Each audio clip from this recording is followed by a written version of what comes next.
going to be the one to do it. I am going to be the one to say it. Gypsy Rose. All I'm seeing is everybody like, oh my god, yeah, she's free, like, yay, well done, live your best life. Not being funny. Are you forgetting what happened here? Don't get me wrong. This girl has been through a life of trauma, abuse. It's not been good. She's lived a life none of us could imagine. I'm not taking that away from her. And I'm glad she's happy. But she also massively manipulated a young autistic boy and got him to her mum. And he is now spending life in prison. Not her. She's out. She's on The View. She's living her best life. She's sitting there with millions of followers now. Like, she has come out of this all right. Now, I am not saying that she probably hasn't got a lot of trauma. I mean, the fact that her husband looks identical to her mother is possibly from coercive control and some sort of a psychological issue that she's trying to find love in someone who looks like her mum, right?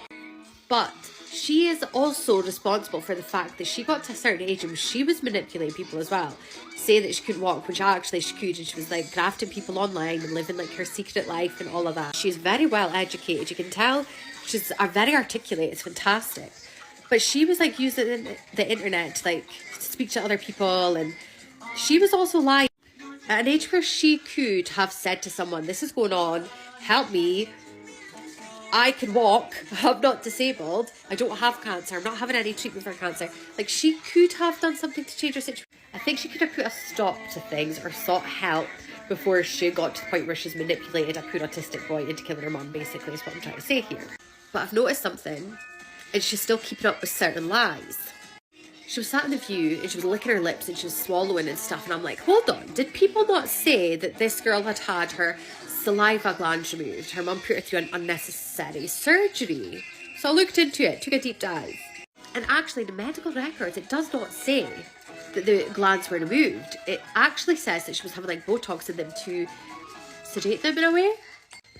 Paralyse them so that she wasn't choking on her own saliva, which her mum said was happening. But she's still saying that her mum had them all removed and stuff. But if you watch her interviews, she's sat licking her lips and swallowing saliva down. So how is this making sense? So I'm starting to think that little Gypsy's not as innocent as she's making out. I wouldn't wish her life on anybody, and I think Munchausen is awful. Please don't come at me. Like I've said, I feel bad for her. I feel sorry for her. She should never have had to live that life. But she was a little bit complicit in things because she got to an age where she could have spoke out and changed her whole situation, no? Just me?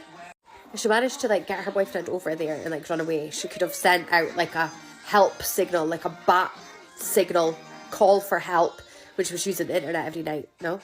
Or just got up and walked out the house while her mum was sleeping. I don't know.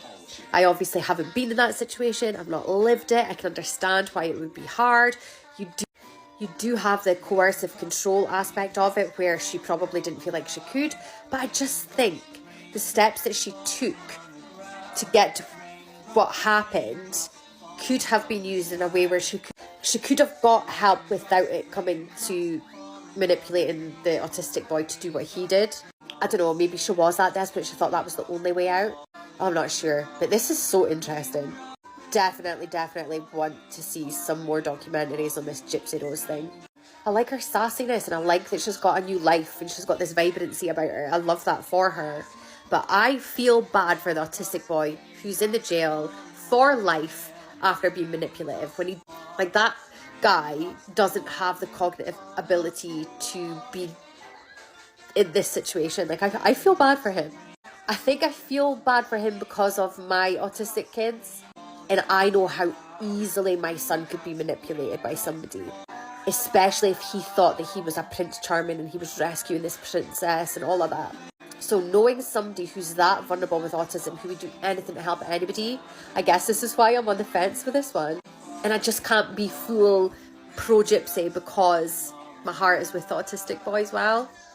What are your thoughts? I need to know what everybody else is thinking.